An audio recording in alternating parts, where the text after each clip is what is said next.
에스겔 10장 9절에서 22절까지의 말씀을 제가 봉독하겠습니다.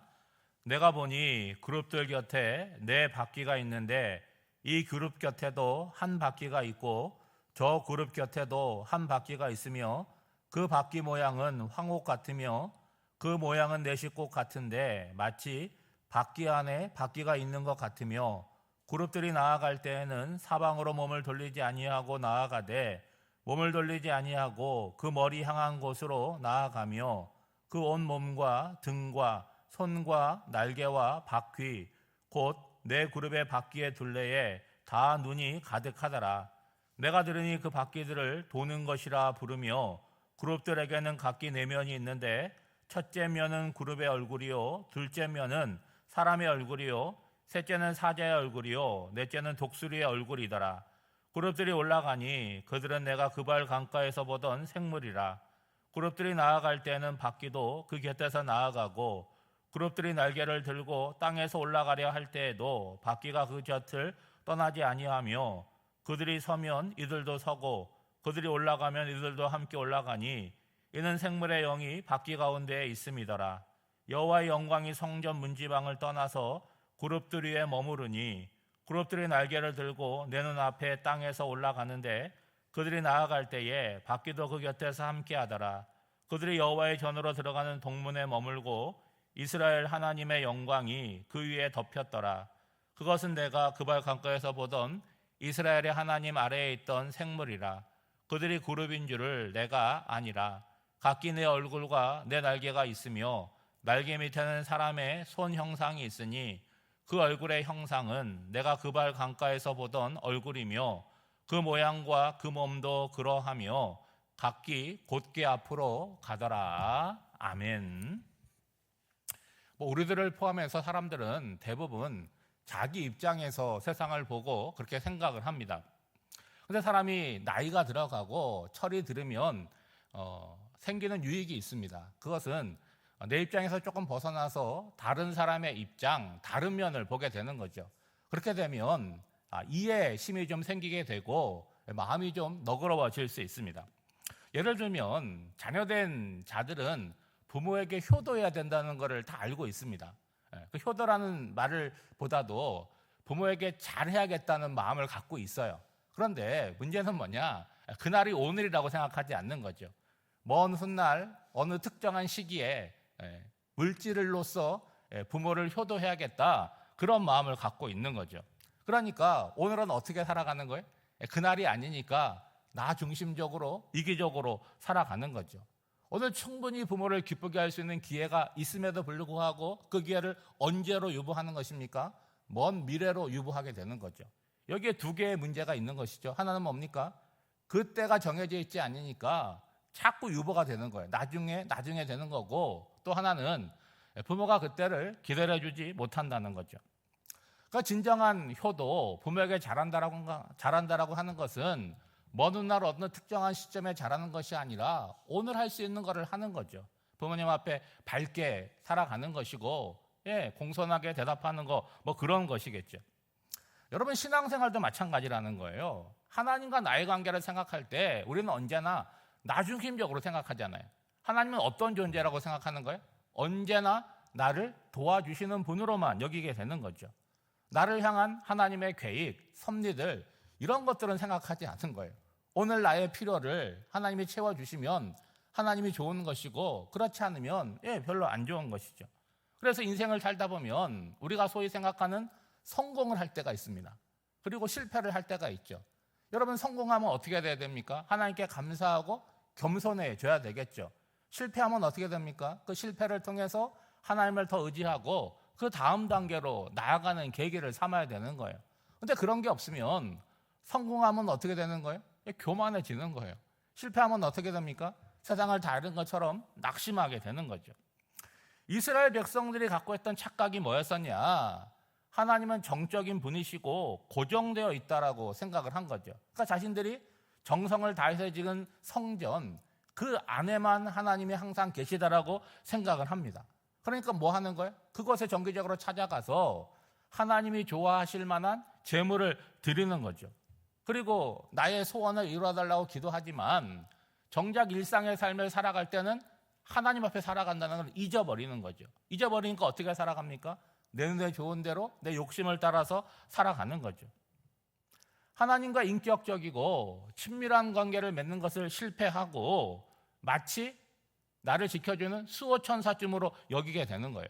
그러니까 그러한 삶이 시간이 지나면서 어떻게 되는 거예요? 점점 강화되는 거죠. 급기야는 성전에 와서도 뭐 하는 거예요? 한편으로는 하나님을 예배하면서 또 한편으로는 우상을 섬기게 되는 거죠. 그러니까 그들의 생각은 뭐예요? 내가 하나님께 제사를 드림으로 말미암아 하나님에 대한 의무를 다 했다라고 생각하는 거죠. 그리고 우상을 섬기는 것은 하나님과 관계 가운데 별개로 생각을 하는 것입니다. 하나님이 그것을 싫어하고 진노하신다라고 하는 것을 생각하지 못하는 거죠. 여러분, 하나님께서 우리에게 요구하시는 사랑이 있잖아요. 그 사랑의 크기는 신명기 6장에 보면 우리가 보통 쉐마라고 부르는데 이렇게 기록하고 있죠. 이스라엘아 들으라. 우리 하나님 여호와는 오직 유일한 여호와이시니 너는 마음을 다하고 뜻을 다하고 힘을 다하여 내 하나님 여호와를 사랑하라 라고 말하고 있어요. 여러분, 하나님을 사랑하는데 어떻게 사랑하라는 거예요? 온전한 사랑을 하라는 거예요. 다른 것과 하나님 사랑하는 것과 나누지 말라는 거예요. 마음을 다하고 뜻을 다하고 힘을 다해서 하나님만 사랑하라는 거잖아요. 하나님이 이렇게 요구하시는 근거는 뭡니까? 하나님이 그 이상으로 우리를 사랑하셨으니까 나도 너에게 그런 사랑을 받고 싶다라고 말씀을 하는 거죠. 여러분, 이 사랑은 우상과 나눌 수 없다는 거예요. 그리고 다른 존재와 나눌 수 없다는 거예요. 여러분, 피조물에 불과한 우상과 하나님에 대한 사랑을 나눈다? 하나님의 입장에서는 그게 어떻게 보이겠습니까? 하나님을 망령되이 여기고 모독하는 것처럼 느끼게 되겠죠. 여러분, 안타까운 거 아니겠습니까? 지금 에스겔서를 보는데 어려운 내용이잖아요. 예루살렘 성전이 있습니다. 그런데 하나님의 영광이 그 성전을 떠났어요. 그러면 예루살렘 성전은 뭐에 불과합니까? 주인이 없는 빈 건물에 불과하고 있잖아요. 근데 거기 가서 뭐 하는 거예요? 나의 욕망을 채워달라고 간구하고 있고 거짓된 것을 구하고 있는 거죠. 그리고 심판이 임박했음에도 불구하고 스스로 어떻게 생각하는 거예요? 아무 문제가 없다, 평안하다. 그러면서 뭐 하고 있습니까? 열심히 제물을 반복해서 드리고 있는 거죠. 그러면 사람의 눈으로 볼 때는 이스라엘 백성들의 지금 신앙이 어떻게 보이겠습니까? 열심히 예배하고 하나님께 제물 드리고 훌륭한 신앙처럼 보이지만 여러분, 영적으로는 뭡니까? 빈 껍데기에 불과한 거 아니겠어요? 지금 에스겔이 보고 있는 환상은 바로 그 부분을 전하고 있는 것이죠. 예루살렘 심판을 앞두고 어떤 조건이 만들어집니까? 예루살렘 성전에 가득했던 하나님의 영광이 거기서 떠나서 이동하고 있는 거죠. 그 모습을 누구만 보고 있는 거예요? 하나님께서 선지자인 에스겔에만 보여주고 있으니까 그 내용이 지금 성경에 기록되어 있는 거 아니겠습니까? 오늘 본문에서는 하나님의 영광을 운반하는 그룹들에 대한 묘사가 나오고 있습니다. 여러분, 그룹들의 모습이 어떠한지 그리고 그룹이 어떻게 이동하는지가 오늘 말씀에 나오고 있죠. 여러분, 그룹들의 모습은 에스겔이 보니까 1장에 나오는 그발 강가에서 보았던 네 생물과 동일하였다라고 하는 거예요. 여러분, 15절 말씀에 보면 그들은 내가 그발 강가에서 보았던 생물이다라고 얘기하고 있어요. 여러분, 1장에 이제 에스겔서를 시작할 때 환상으로 시작이 되는데 거기에 네 생물이 나오는데 오늘 10장에서는 그 생물을 뭐라고 부르냐면 그룹들이라고 이렇게 부릅니다.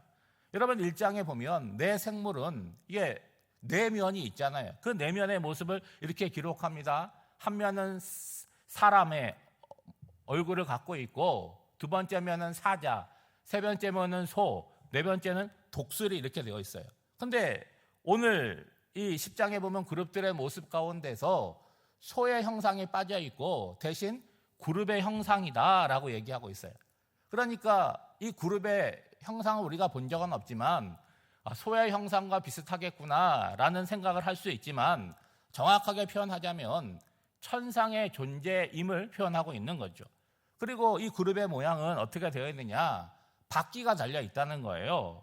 근데 그 바퀴는 황옥처럼 만들어졌으며 바퀴 안에는 또 바퀴가 있는 구조라는 거예요. 그러니까 우리가 머릿속으로는 잘 상상이 안 되는 그런 모습이라고 하는 거죠. 그 바퀴 안에 바퀴가 있는 구조는 어떤 기능을 하느냐?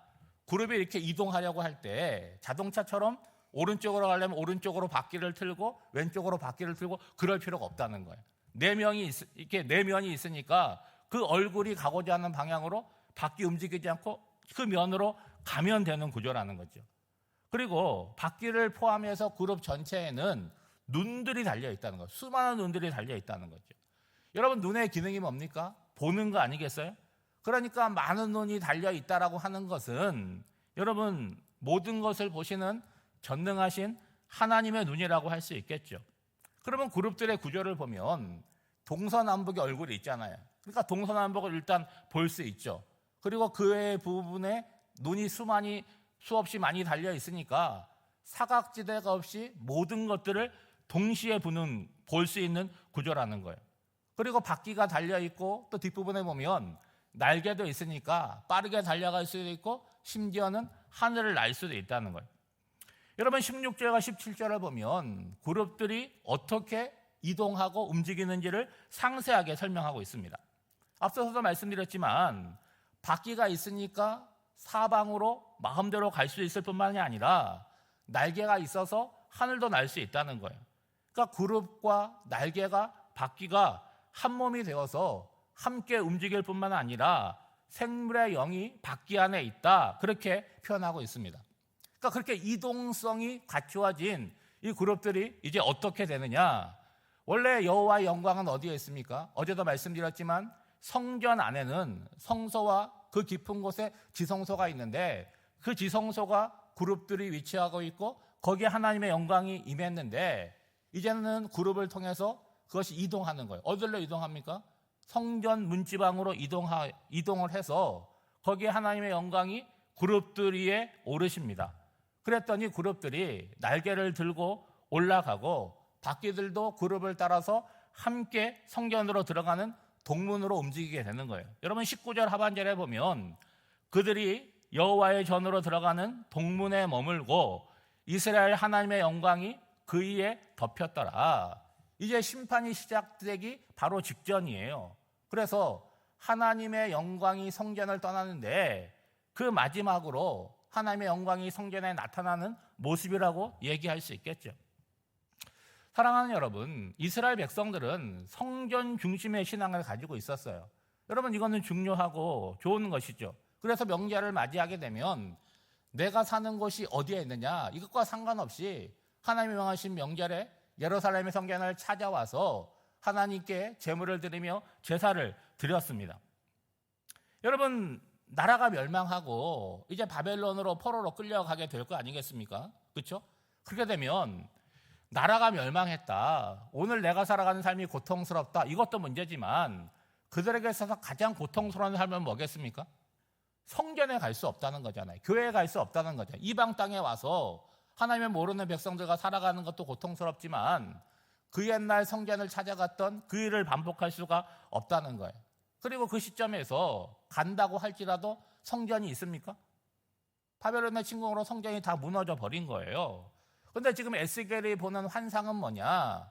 이 본문의 상황으로서는 하나님의 영광이 예루살렘의 성전을 떠나는 모습으로 표현하고 있지만 그발 강가에서 그 포로촌을 형성을 하고 거기에서 삶을 살아가는 이스라엘 백성들에게는 뭐가 되는 거예요? 위로가 될 수 있다는 거예요.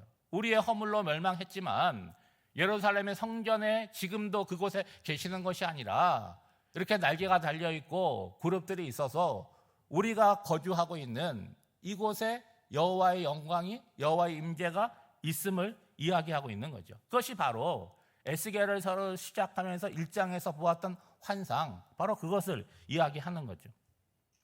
여러분, 오늘 우리도 마찬가지라는 거예요. 우리가 신앙을 이렇게 갔는데 뭘 오해할 수 있습니까? 하나님은 교회 안에만 계시다고 생각을 하는 거예요. 그래서 교회 오면 하나님 뵈러 오는 거고, 그리고 예배 끝나고 나갈 때는 뭐예요? 하나님 저 따라오지 마세요. 제가 일주일 살다가 다시 교회로 올게요. 그렇게 말은 하지 않지만 그런 방식으로 우리가 반복돼서 살아가는 거죠. 여러분, 하나님이 어디에도 계시는 거예요? 내가 살아가는 모든 곳에 나와 함께 하시는 거예요. 그러면 예배의 자리는 뭡니까? 그 하나님과 공식적인 자리를 갖는 거잖아요. 그리고 예배를 드리고 성전을 떠나갈 때는 나 혼자 가는 것이 아니라 예배 가운데 우리를 찾아오신 그 하나님의 손을 잡고 내 삶의 일상의 자리로 나아가는 거잖아요. 그래서 여러분 일상을 살아가면서도 하나님이 내 곁에 계시고 내 안에 계시고 나와 함께 하심을 의식하며 살아간다면 우리의 삶이 거룩하고 아름답고 그리고 하나님이 기뻐하시는 삶으로 살아갈 것입니다. 그러한 은혜가 오늘 새벽을 깨우는 저와 여러분에게 있으시기를 주님의 이름으로 축복합니다. 기도하겠습니다. 자비하신 하나님, 폭염으로 힘든 7월도 어느덧 지나가고 7월의 마지막 날 새벽에 주님 앞에 서 있습니다. 하루가 지나가고 한 달을 보내면서 스스로를 돌아보기를 원합니다. 언제나 해야 할 것을 하지 못하고 하지 말아야 할 것을 하게 된 이유와 변명이 우리들에게 있습니다. 반복되는 삶의 굴레에서 벗어나 주님이 기뻐하시는 삶을 살아가게 하옵소서. 나의 삶과 내가 속해 있는 공동체 가운데 하나님의 임재와 영광이 충만하기를 기도합니다. 죄와 거짓을 버리고 날마다 하나님이 기뻐하시는 자로 거룩함을 향하여 나아가게 하옵소서. 교회 학교로부터 갈렙부에 이르는 5개의 공동체가 하나로 연결되어 있음을 알게 하사 앞에 가는 세대는 뒤따라오는 세대를 위하여 반듯한 신앙의 걸음을 걷게 하여 주시고 다음 세대는 앞선 세대를 존중하며 믿음의 길을 따라가게 하옵소서. 이번 한 주간 우리 비전TV를 떠나는 귀한 자녀들이 새벽을 깨우며 마음으로 준비하고 있습니다. 우리 사랑하는 자녀들을 축복하여 주셔서 저들의 마음 가운데 하나님 나라가 시작되게 하여 주시고 저들의 평생의 삶을 통하여 그 나라가 점점 확고해지고 확장되는 은혜가 있도록 도와주시옵소서. 오늘 한 날도 성령 하나님의 인도하심을 따라 살게 하옵시기를 간절히 바라고 원하오며 이 모든 간구를 예수님의 이름으로 기도하옵나이다. 아멘.